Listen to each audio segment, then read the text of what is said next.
What's up, good people? It's your boy Jayfree coming back at you again, dropping knowledge, talking about this Mike Brown shooting again, man. It's just ridiculous all the stuff that's going on. The information continuing to come out. Um, the police don't release the footage of the robbery, so to say, all in an attempt, just to try to maim the character of the young brother. And it's so sad. New video done been released as of today that I've seen, that even shows, if people would pay attention to the details, the brother didn't even rob the store. The brother, they took the cigarillos, no denying that, we see that, but you can see where his friend placed money on the counter. Now, people are like, what you talking about? You got to understand, the reports, everything adds up. You see what I'm saying? All of the information, if you tie it all together, it add up and it makes sense to show the truth and to show what was really going on. But, just to make an assumption, the brother was about 18, no telling how old his friend was exactly, probably about the same age. They probably didn't have their ID to buy the cigarillos, bottom line. So they took them in that aspect, but you can literally see on the video his boy put the money or put something on the counter. I don't know what they handed him. And if you would pay attention to the details of what was going on, they didn't run out the store or nothing. He didn't even really intimidate the man. He just was like, get up off me. So people trying to paint this picture like he just straight up gangster, strong arm robbery the store. But this is why the store clerk himself say, I ain't never report no robbery. I ain't never report no stealing. I ain't call the police and tell them nothing about this. You see what I'm saying? As well as this coincides with the brother who posted the post on Facebook August 10th, like a day or so after the event, before the police released their information, when he talked about, and he said that the dude from the Ferguson Market didn't call the police. But even more so, if you will watch his video, he brought out all the details. His video, he talked about, he said that it was a rumor that they had robbed the Quick Trip. He was like, nah, bro, they was in the Ferguson Market. And then he said to the people, y'all know where the Ferguson Market at, and you know where I live. In other words, he was right there, eyewitness, seeing everything going down. See what I'm saying? He also testified and said, ain't nobody called the police. He said they ain't called the police. He said Mike Brown, he said, y'all know where I stay. He said he was almost at home. And then he also testified that he witnessed seeing. He said the cop said something to him, get out the street, saying the cop rolled past him, and then he bagged up to try to hit him with the dope. Now, let's take for a minute and let's look at this situation. So, cop ride passes him, says something to him, get the fuck out the street, you know what I'm saying? And saying get the fuck out the street, you know what I'm saying? I ain't gonna lie, we know how young people is. He probably was like, man, fuck you, we already where we at, you know what I'm saying? Because the witness of the brother that was with Mike Brown, he said the officers told us to get the fuck out the street. He said Mike said something to him in the tune of, man, we already where we going. Now, we know he probably ain't said that nice. He probably said it a little smarter to the cop, but you got to look at the situation. We talking about a brother that's used to being picked on by police. You see what I'm saying? As well as, like he said, he was almost at home. But pay attention, people, and read deeper into the details, because I'm so sick of the shit I'm hearing from other niggas, man. And I'm saying niggas, I use the term brother, but I'm saying niggas because y'all some fucking foolish ass niggas that y'all can look at this situation and actually take sides and say that the feelings and emotions of the black community is wrong when you should be involved right with us. Stupid ass fucking brainwashed niggas. But again, like I say, if you would look at the perspective, niggas is trying to agree with them, talking about they agreeing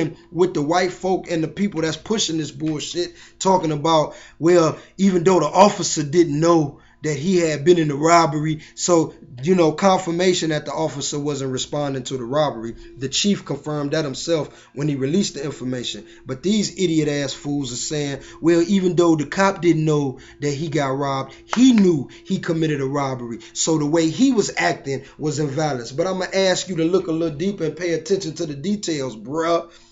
Stupid ass niggas. If you pay attention to the details, all of the witness testimony, the brother that was walking with Mike Brown, as well as the brother who recorded the video. I keep talking about this dude because the information he gave, hey, that showed what it was, because he released it before the police released it. Feel what I'm saying? So he included the robbery, the brother, when he included all of it. Watch the video for your damn self. But at either rate, you dumbass niggas, pay attention to the details. So they saying, he knew the state he was in. Pay attention. The cop not be again confirmed that he was not involved, that was unaware that Mike Brown was involved in a robbery. The cop rolls up, say what he say, and roll back.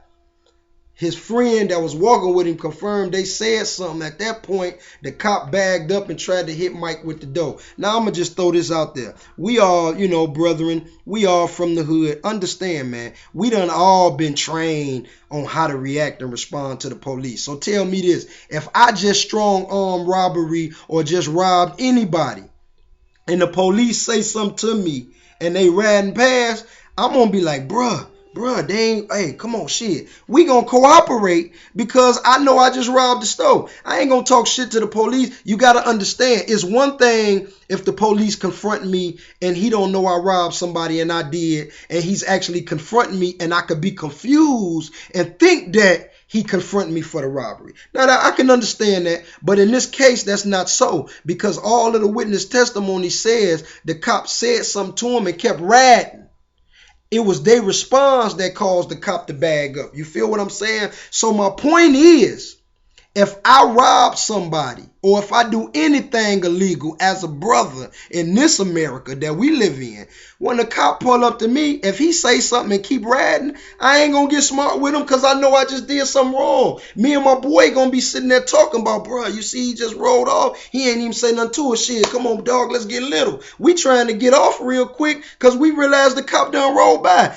What would make Mike Brown say something smart to the cop was he knew I ain't just did shit wrong. I ain't robbed nobody. And he used to being harassed by prejudiced ass police in Ferguson, Missouri. And so his response was more like, man, fuck you, bruh. I'm already where I'm going. You see what I'm saying? The cop rolled up and understand the cop didn't pull up, could you gentlemen please get out the street? Like a cop should talk to you with some respect. The cop pulled up, man, get the fuck out the street. Probably said a nigga, ain't no telling. But we know he said get the fuck out the street. So the point when he said get the fuck out the street, at that point, and he kept riding. All the testimony said he pulled up, get the fuck out the street and rolled. That's probably what, as he was riding, that's when Mike was like, man, he probably was like, man, fuck you. I'm where I'm going. That's when the cop backed up. Now, again, I say, if I just rob somebody and the cop pull up on me, even if I just robbed them and they pull up, my initial thought is shit, they finna get me. I might try to run, might try to do anything. But once that damn cop ride by, I ain't gonna do nothing to instigate him when I know I just did something wrong. People gotta pay attention to the details. And what troubles me is that, like I say, ignorant ass niggas that would actually take this side and begin to make an approach. Man, we as black in this fucking world, man. If you can't look at what's going on and understand the dynamics of everything, people talking about black on black crime.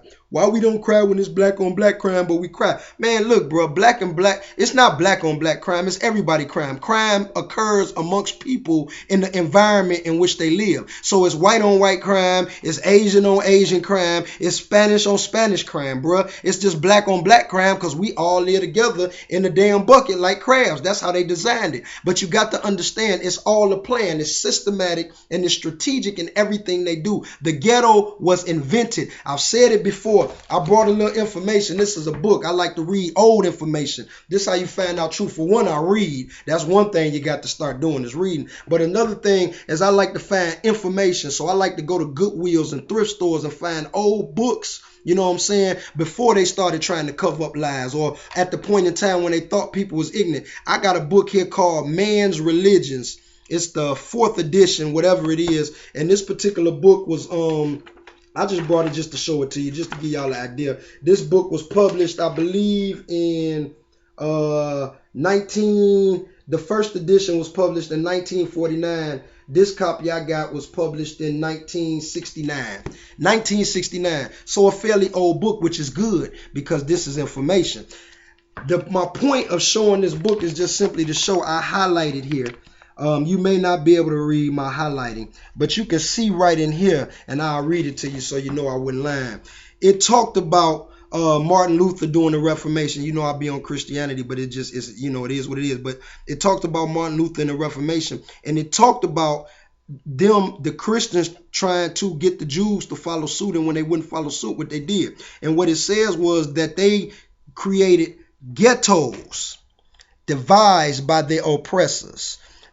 Ghettos, and it says in the in the 16th and 17th century. The only reason I point that out is because we understand the 16th century would be what? The 1500s. I've said it before, but I just wanted to show y'all, so y'all, because I know I sound crazy. The ghetto is an institution that was designed by a group of people looking to oppress another people. And this is where we reside today, the ghetto. So, yeah, it's black on black crime. Yeah, we thugs in the hood, but you have to understand, to every cause there is an effect. So what you see going on in our communities in the hood, black on black crime, lack of knowledge, miseducation, single parent homes, all of the things that people would deem so negative in our community. You have to understand all of this is the result of the effect that they've caused. In other words, they created and designed the ghetto to oppress us as a people, and then they put us in the ghetto like crabs in a barrel.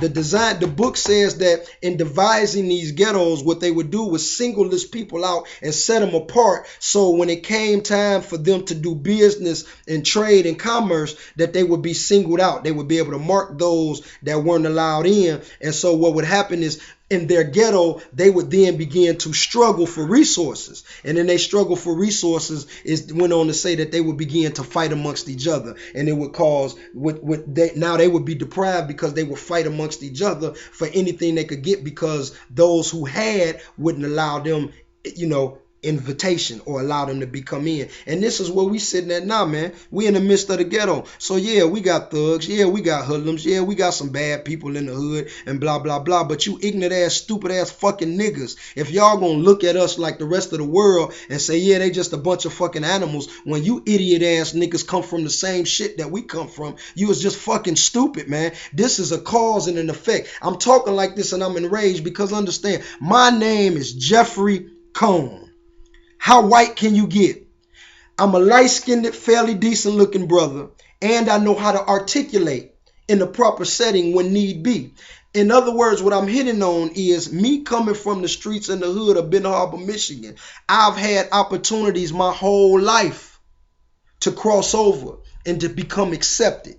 But every time, at every job, I get the job call because my name Jayfree Cone. I get the interview, because my name Jayfree Cone. You know what I'm saying? And then I know how to articulate and present myself. So yeah, they let me come in and start the job. And then I work and I bust my ass and I show who I am and what I'm worth. And in the process of that, they begin to draw interest in me and try to invite me for higher up positions. Every job I've had, I've been offered positions of advancement. But what I found is in every single situation, what they do is they start out by cracking little jokes, little race jokes and shit. And they want to see my response, you know what I mean? And I don't be in that first because it's my job. I'm getting my money, you know what I'm saying? So I don't be in that first, but I pay attention because I'm too militant. My heart just won't allow me to be in because of the shit I've been through. I'm sorry for you sellout ass niggas. But so I don't be in that first, but I pay attention. And then they offer me, like a supervisory or an overseer type of role. But in that role that they offer me, it always, in every situation, it always requires me to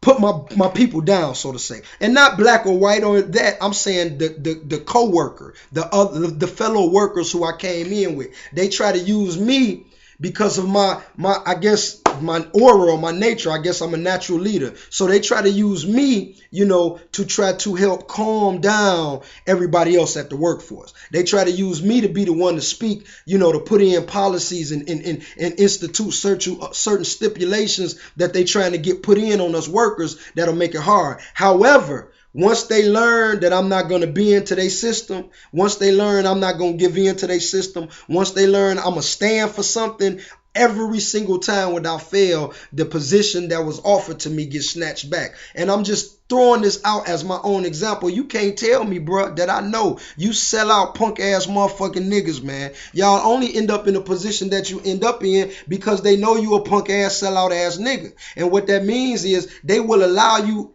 invitation, or should I say inclusion by exclusion. So they will include you because they know you ain't gonna ruffle no feathers or stir up no waters about what's really going on. Just like right now in Mike Brown. This is why the video was released. The video wasn't released just to have white people look at him, but the video was released because the day we found out, everybody was like, this is wrong how they did this brother. So once people started voicing their opinion, they had to change perception. So they released the video. So now you had ignorant ass niggas saying, oh man, that was just another nigga, man. Oh, why we so mad, man? Niggas killing niggas every day. Them niggas out there, they ignorant. And what happens is the ignorant ass nigga that comes from the streets, that comes from nothing, that have achieved some sort of attainment or have arrived, so to say, you know, like they got some kind of privilege or pleasure because they got a little money and they got a little car and they got a little job title. You know what I'm saying? These niggas, now the struggle ain't real to them no more. And because the struggle ain't real to them, they've been included. They try to distance and separate themselves. As a preacher, when I was in the church and I was preaching in the church about 10, 11, 12 years ago, I noticed this teaching start being passed out. And the teaching was this, and pay attention and tell me if I'm lying. The teaching was this: black people that thought that they had been included because they appear to have achieved some level of success only in a monetary sense, though. House, car, you know, job, which is what they think success is. And because they've achieved a small level of success, now they feel included. These ignorant ass niggas start saying stuff like, ooh, I hate niggas. Ooh, I hate black people. And they're black themselves, but this is the embedding and indoctrination of racism. They start saying, I hate niggas, not realizing. And what I mean, what they start saying is, I hate them niggas that act like that, because they make it bad for the rest of us good blacks. And there is no separation or divide. I understand that you are knowledge and you smart and you did some things. I did too, baby. But I'm a street nigga originally. And I take it back to the street and I stay in the street, my nigga. You know why, my nigga?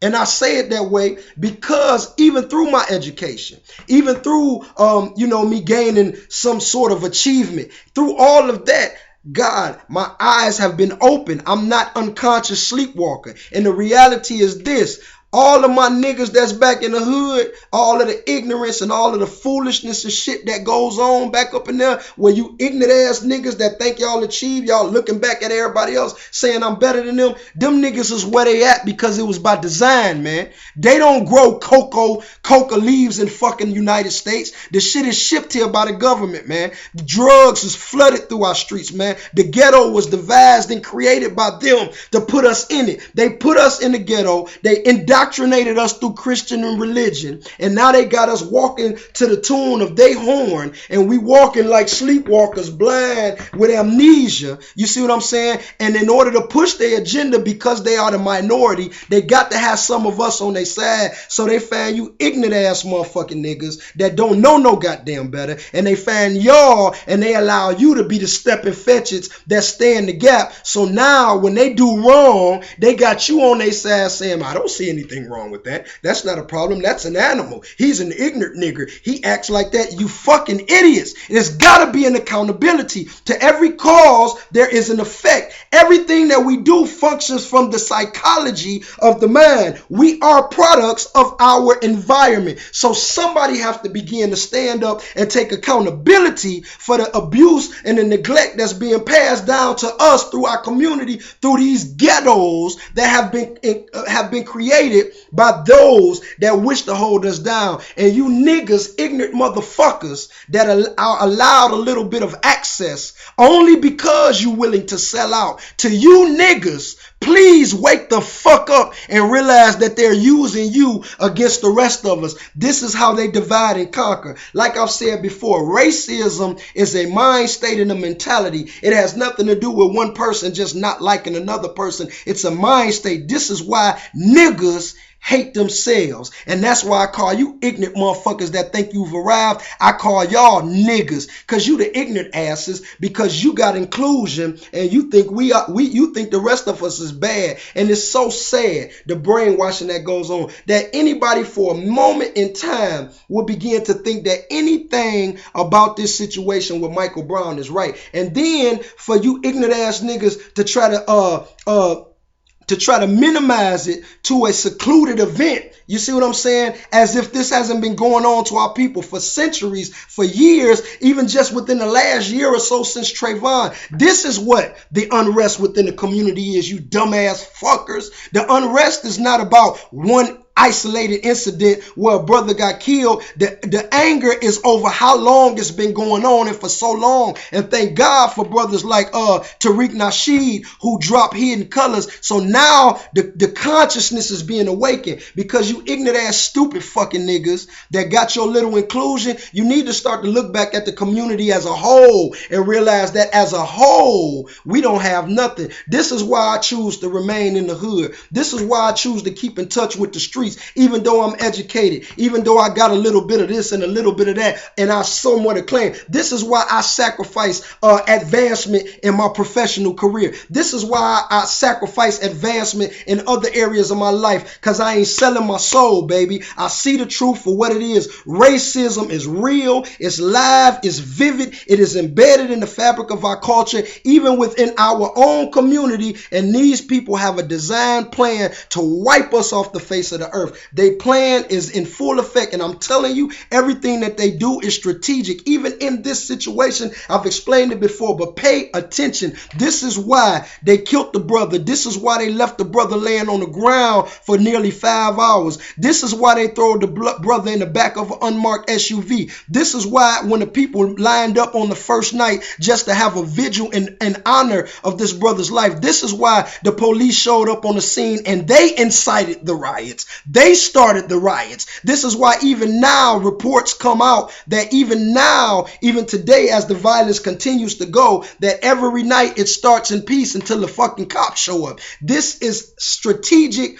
and this is done intentional by them to stir us up on the masses. Pay attention to the media and the verbiage that's being used within the media. White cop, black boy. You know, they're trying to invoke us. They're trying to incite us. And not just in Ferguson, but on a national level. This is why they done dropped Ebola down in Georgia now. Because they waiting on us to goddamn pop up. And the minute we pop up, something's going to happen. I know I sound like I sound, but I'm telling you, man, I know what I'm talking about. Pay attention to the details and start to read a little bit closer than what is being said to you. Look at things for what they are and not for what they appear to be. It's your boy Jayfree. As always, man, dropping knowledge. I'll be back at you again. One love, baby.